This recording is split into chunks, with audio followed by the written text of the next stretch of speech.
Então, o terceiro desafio global da OMS, lançado em 2017, que inclusive a gente já precisa saber o resultado, se a gente conseguiu diminuir, né, que a meta era reduzir em 50% os danos graves e evitáveis relacionados a medicamento nos próximos 5 anos. Então, isso também é um desafio global de segurança do paciente, e estamos, sim, incluídos dentro disso, com o processo de farmacovigilância, com tudo que eu vim batendo ainda em cima em relação à farmácia clínica também. Como eu vim dizendo,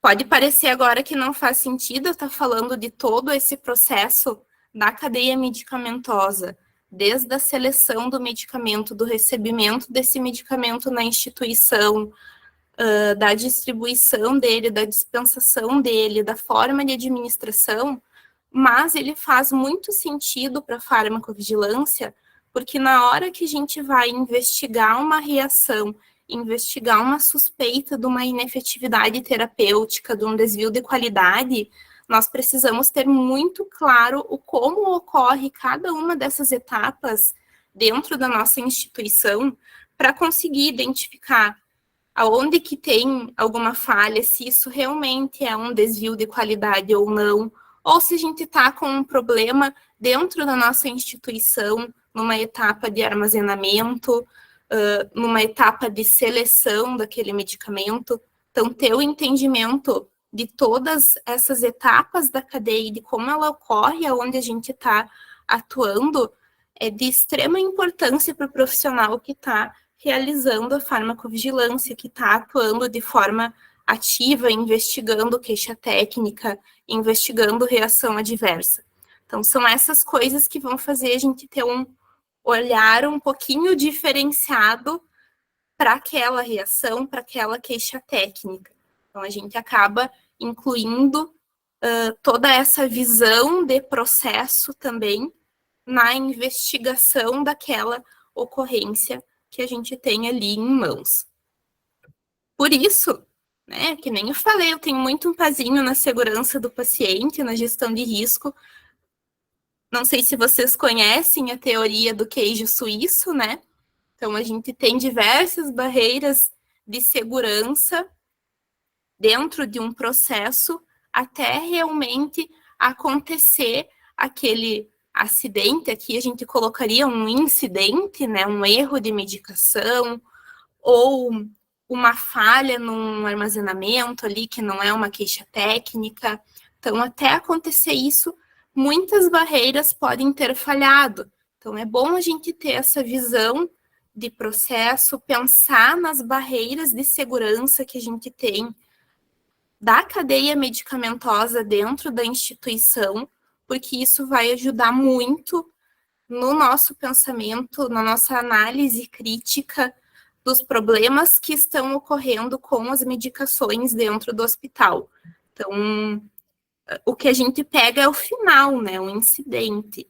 Mas ter essa visão de todas as barreiras que tem, entender como funciona todo esse fluxo dentro do hospital, a gente vai conseguir fazer uma atuação dentro da instituição, prevenindo outros incidentes, outras queixas técnicas, que talvez não sejam queixas técnicas, né?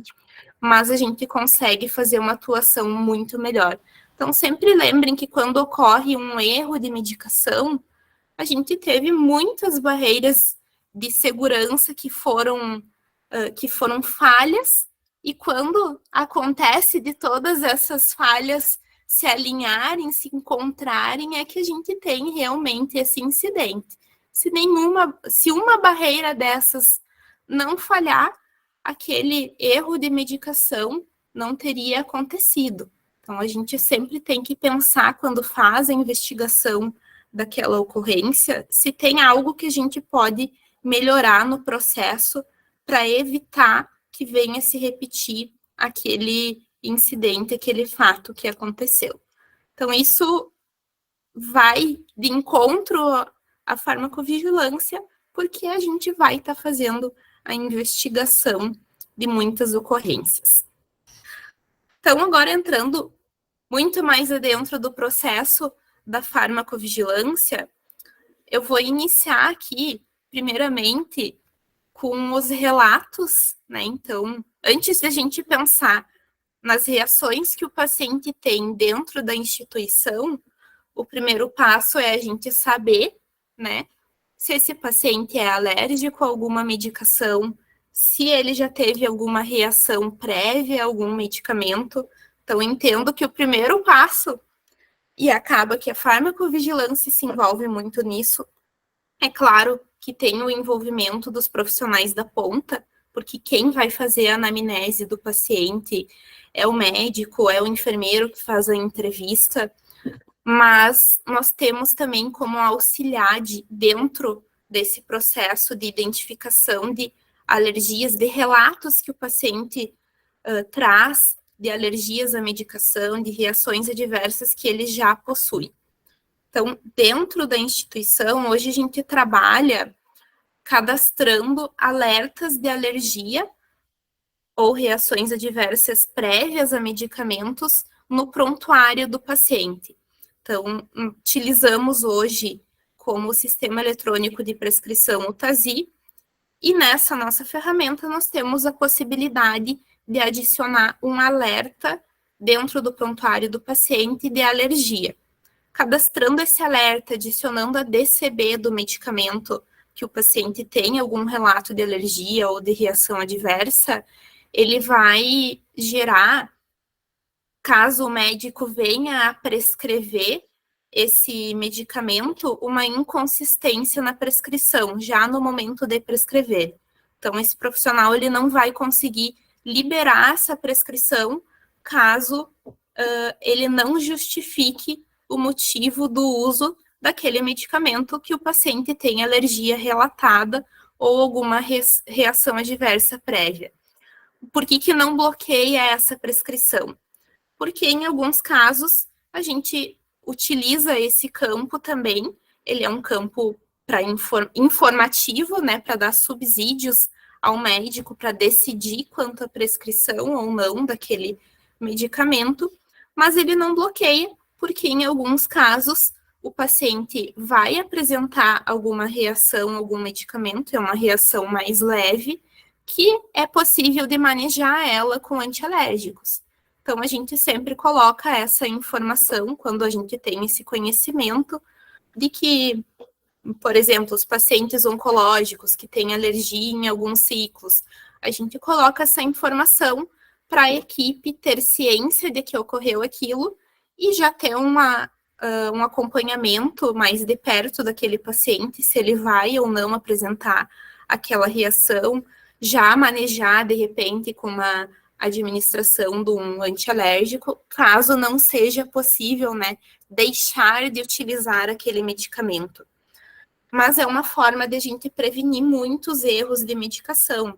Quando a gente sabe que o paciente é alérgico, tem formas de identificar isso, e ele interna conosco e é administrado uma medicação que já se conhecia que ele tem uma alergia, isso não é uma reação mais, né? É um erro de medicação, porque a gente poderia ter evitado.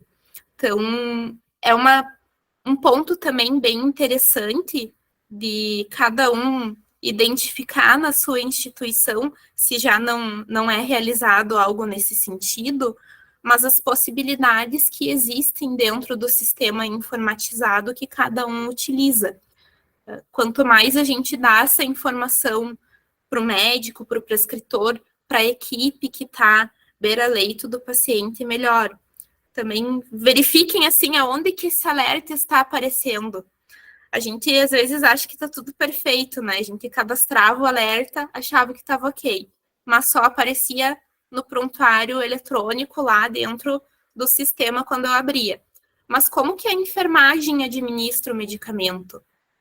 Lá, eles ainda imprimem essa prescrição e se orientam pela prescrição impressa para fazer a diluição da medicação. Então, às vezes, eles vão lá no sistema para fazer a checagem desse medicamento posteriormente. Então, a nossa ferramenta, apesar de ser informatizada, na equipe de enfermagem, a gente rompe o sistema, né? A gente vai, imprime essa prescrição e usa o impresso, e no impresso não aparecia. Então, para um profissional tinha o alerta, tinha o registro, e para outro não. E assim, quando a gente visualizou isso e começou, ajustamos com a TI para que fosse impresso esses alertas de alergia no papel também ali, que é o que o profissional que vai medicar utiliza, se identificou muitas situações ainda de prescrição de medicamento com alergia relatada, aí que eles foram se dar conta de que eles não estavam verificando em alguns momentos se aquele paciente era alérgico àquilo que eles estavam administrando. Mas por isso que é importante a gente conhecer exatamente como é feito cada etapa, e acho que foi a Gabi até que colocou sobre comunicação, né, com os profissionais.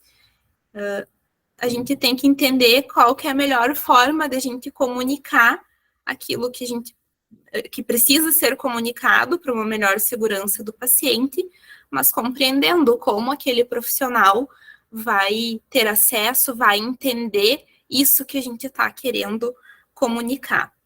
Então, é um desafio, e por isso que quanto mais a gente conhece o processo ali dentro da instituição, mais a gente vai conseguir colocar barreiras para que não ocorram os incidentes. Enfim, mesmo assim a gente vai ter, né? Então, o hospital, ele é um processo extremamente complexo, mas o quanto mais a gente conseguir reduzir isso, melhor. Então, esse é um processo de cadastro de alertas de alergia, que hoje é feito não por todos os farmacêuticos. Então, sempre que é identificado uma alergia, tanto no prontuário quanto pela equipe assistencial, quando a equipe assistencial identifica aquele relato de alergia prévia na admissão do paciente, então muitos setores, muitos profissionais ligam para que seja cadastrado esse alerta, que é o farmacêutico que cadastra o alerta.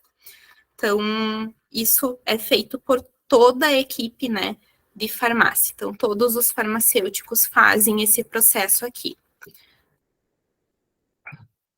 Então, com o no-harm, agora, puxo porque isso entrou na nossa rotina também. É claro, dentro da farmacovigilância, nós não conseguimos utilizar só o no-harm, porque ainda temos os outros profissionais, enfim, o médico, o enfermeiro, toda a equipe assistencial que se utiliza do ERP do hospital, que vai utilizar o TASI.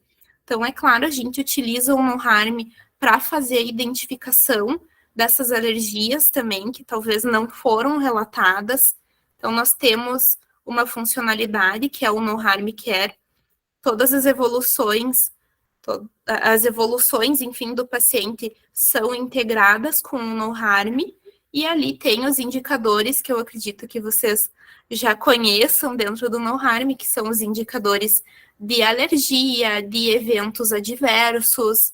Isso vai sendo identificado ali nas evoluções, termos que nos indiquem que aquele paciente tem alguma alergia, termos que nos indiquem que ele tem algum evento adverso. Então, a gente utiliza muito essa funcionalidade do no-harm para fazer, não somente ter conhecimento para nós, mas colocar essa informação dentro do ERP, dentro do sistema eletrônico de prescrição do hospital também. Então, é essa funcionalidade que a gente utiliza com os alertas.